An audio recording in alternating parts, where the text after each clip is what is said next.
ನಿನ್ನೆ ನಡೆದಿರ್ತಕ್ಕಂಥ ಘಟನೆ ಅದು ಗಂಭೀರವಾಗಿ ತಗೊಳ್ಬೇಕು.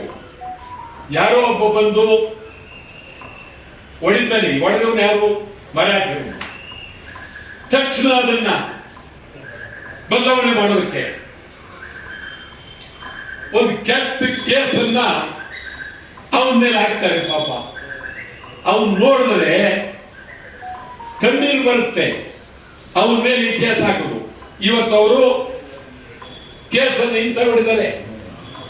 ಬೇರೆ ನಮಗೆ ಕನ್ನಡಿಗರ ಮೇಲೆ ನಾವು ಯಾವತ್ತು ಹೊಂದ್ಕೊಂಡು ಹೋಗ್ತೀವಿ, ನಮ್ಗೆ ಈ ಕೇಸ್ ಬೇಡ ಅಂತ ಇಂತ ಹೊಡಿದ್ದಾರೆ. ಇವತ್ತು ಇಂತ ಹೊಡಿದ್ದಾರೆ. ಮೊದಲು ಬಹಳ ಗಂಭೀರವಾಗಿ ಚಿಂತನೆ ಮಾಡಬೇಕು.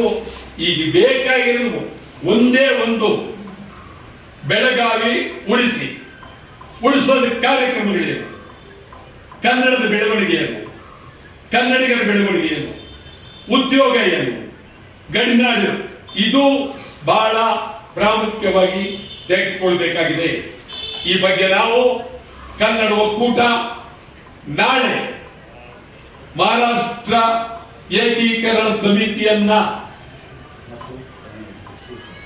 ವಜಾ ಮಾಡಿ, ಶಿವಸೇನೆ ನಮ್ಮಲ್ಲಿ ಬೇಕಾಗಿಲ್ಲ, ಕರ್ನಾಟಕಕ್ಕೆ ಬರೋಂಗಿಲ್ಲ. ಮುಂದಿನ ದಿನಗಳಲ್ಲಿ ನಿಮ್ಗೆ ಹೇಳೋದಾದ್ರೆ ಕರ್ನಾಟಕದಲ್ಲಿ ಶಿವಾಜಿ ಪ್ರತಿಮೆಗಳು ಸಿಕ್ಕಾಪಟ್ಟೆ ಇದೆ.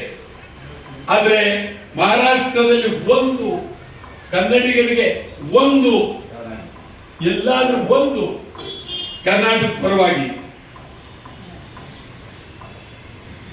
ಚೆನ್ನಮ್ಮಂದಾಗ್ಲಿ, ಸಂಗೊಳ್ಳಿ ರಾಯಣ್ಣ ಆಗ್ಲಿ, ಬೆಳವಾಡಿ ಮಲ್ಲಮ್ಮ ಆಗ್ಲಿ, ಒಂದು ಯಾವ್ದಾದ್ರು ಒಂದು ಇರ್ಬೇಕಲ್ಲ, ಇಲ್ಲ.